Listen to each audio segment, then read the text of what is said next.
Morning students, आज हम Hindi second part 1 Hindi भाषा पढ़ेंगे। बच्चों, आपको अपनी बात कहने या दूसरों की बात समझने के लिए जिस साधन की आवश्यकता होती है उसे ही भाषा कहते हैं।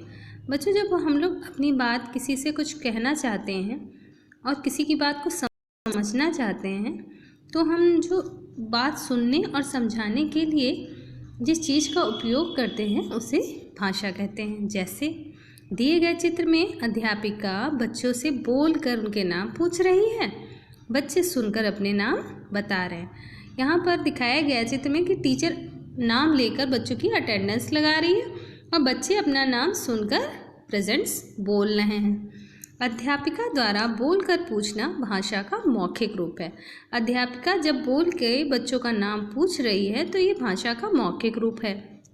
जब हम बोलते हैं या सुनकर समझते हैं तो उसे मौखिक भाषा कहते हैं। जब हम आपस में बातचीत करते हैं और समझते हैं तो उसे मौखिक भाषा कहते हैं। इस चित्र में जब अध्यापिका अपनी बात लिखकर बता रही है और बच्चे पढ़कर समझ रहे हैं तो इसे भाषा का लिखित रूप कहते हैं।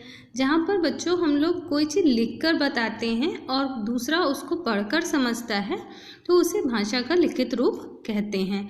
अध्यापिका द्वारा लिखकर अपनी बात कहना भाषा का लिखित रूप है और जब हम अपनी बात लिखकर कहते हैं, पढ़कर समझते हैं, उसे लिखित भाषा कहते हैं।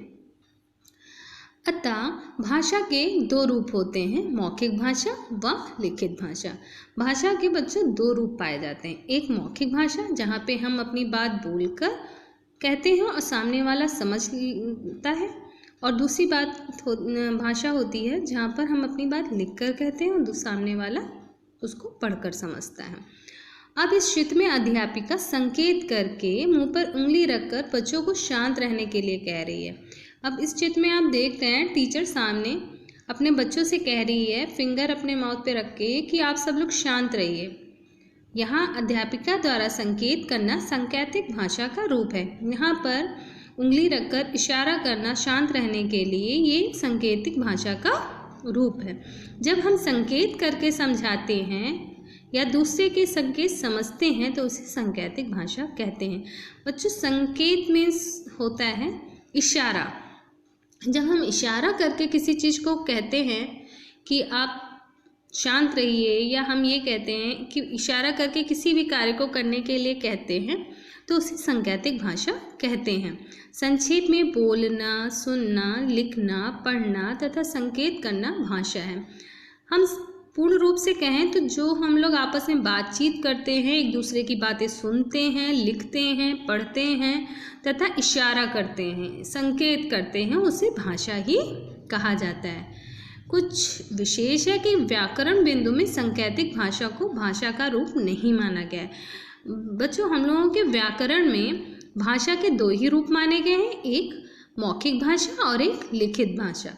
सांकेतिक भाषा को भाषा का रूप नहीं माना जाता है। इशारे में बात की गई बात को भाषा नहीं माना गया है। अतिरिक्त जानकारी, भारत की राष्ट्रभाषा हिंदी है। बच्चों, हमारे देश में सबसे ज़्यादा हिंदी भाषा का प्रयोग किया जाता है, इसलिए हमारे देश की राजभाषा हिंदी है। हमारे देश के बहुत से लोग उर्दू, पंजाबी, तमिल, बांग्ला, मराठी, तेलुगु, कन्नड़, मलयालम, कश्मीरी, गुजराती आदि भाषाओं का प्रयोग करते हैं। बच्चों, भारत एक ऐसा देश है जहाँ पे बहुत सी लैंग्वेजेस का यूज़ होता है। स्टेट के जहाँ जो राज्य है वहाँ की अपनी एक लैंग्वेज है, इसलिए भारत एक ऐसा देश है जहाँ पर अनेक भाषाओं का प्रयोग होता है। आओ दोहराएं, मुंह से बोलकर व सुनकर समझे जाने वाली भाषा मौखिक भाषा कहलाती है। अंडरस्टैंड? जब हम अपनी बात मुंह से बोलकर और सुनकर समझते हैं तो उसे मौखिक भाषा कहते हैं।